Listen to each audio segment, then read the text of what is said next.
This is the Lone Crater YouTube. We hope this video helps. In this video, I will explain how to replace rocker panels on a Dodge Ram. This process involves several key steps to restore your truck's appearance and structural integrity.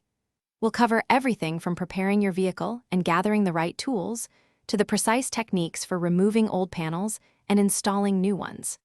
Safety is paramount, so we'll emphasize using proper protective gear and ensuring a well-ventilated workspace throughout the project. Let's get started on giving your Ram a fresh look. Before beginning any work, it's crucial to prepare your workspace and prioritize safety. First, disconnect your truck's battery to eliminate any electrical risks.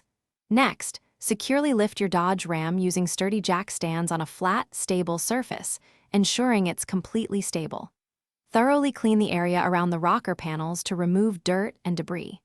Always wear essential personal protective equipment, such as safety glasses, hearing protection, and heavy-duty gloves to protect yourself from sparks and sharp edges.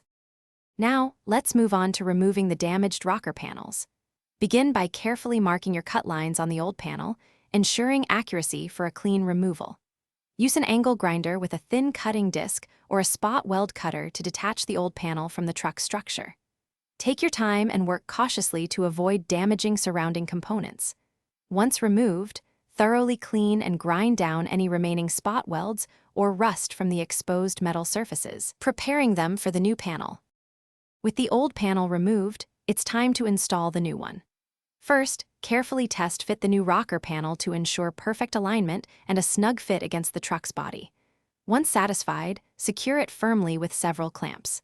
Then, using a MIG welder, begin welding the new panel into place with a series of strong, consistent spot welds, working your way around the perimeter. Finally, grind the welds smooth, apply a rust-inhibiting primer, and paint the area to match your truck's finish for a professional result. Thanks for watching. Consider subscribing if we helped you.